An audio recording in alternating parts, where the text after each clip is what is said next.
Hey guys, welcome to the first lesson for Pre-Calculus 12. We're starting off with Chapter 1, Function Transformations, and for 1.1 we're going to do horizontal and vertical translations.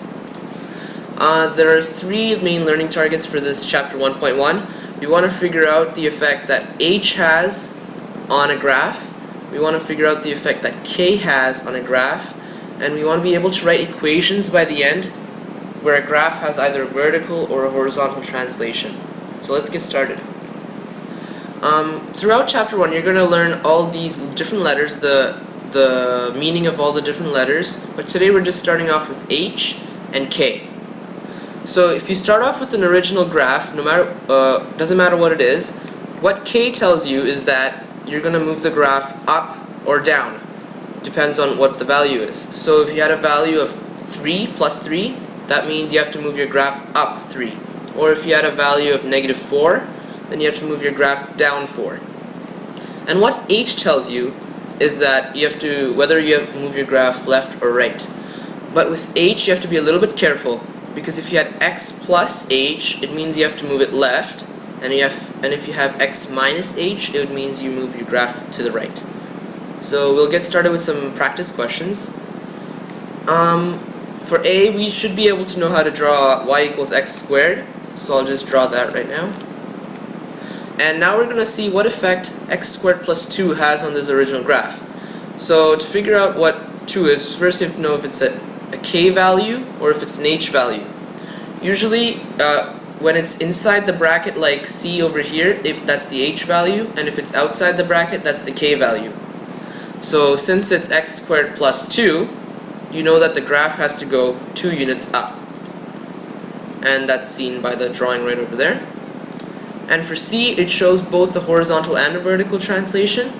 So x plus 2 tells you that you have to move your graph 2 units to the left, and the -1 value for K tells you your graph has to go 1 value down, and that's the drawing for the graph.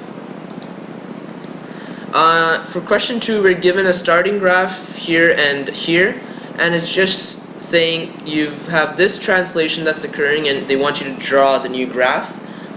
Since it's inside the bracket, it's an h value, and since it's a negative x minus 1, it tells you that you have to move the graph 1 unit to the right, and that's what it'll look like. For the question number 2, it shows both a horizontal translation and a vertical. Since it's x minus 2, again you have to move it to the right, 2 counts. And since it's -3 for the k value, you have to move your graph 3 units down, and that's your final graph. Number 3, again, it's very similar to number 2. You just have to show the drawing of the final graph, but be careful for this one. This says x plus 2, so you have to move it to the left 2, and since it's -3 for k value, you have to move it down 3 again, and that's the final drawing of the graph. This is a little bit different. You have your original function y equals f of x, and what they're saying is they want to know the new equation once this translations have occurred. So for A, it's saying the vertical translation of 4 units down has occurred to the original graph. So since that's the k value, you'll write it as f of x minus 4, representing the value that's 4 units down. Now for B, it's saying that a horizontal translation has occurred 5 units to the right. Now this value has to be inside the bracket, and since it's going to the right, we know that it'll be x minus 5.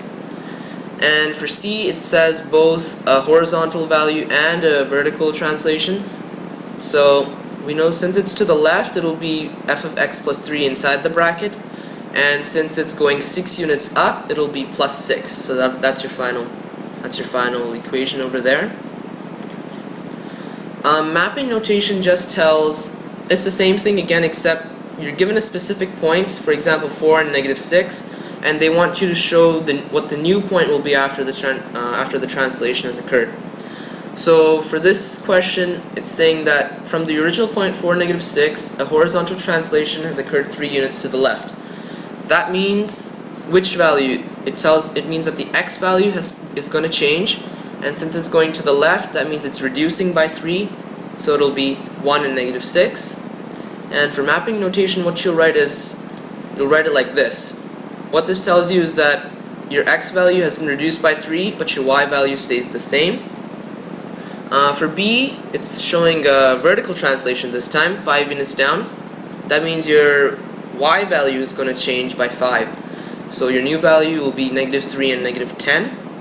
And you would write it as x and y minus 5. Because your x value stays the same this time, but your y value reduces by 5. C, it shows both.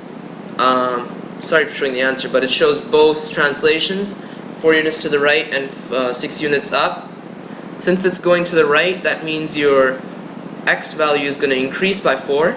That's why it's -3. And since it's going 6 units up, that means your y value is increasing by 6. That's why it comes up to 8. And your final answer should be written like that. And that's it for chapter 1.1.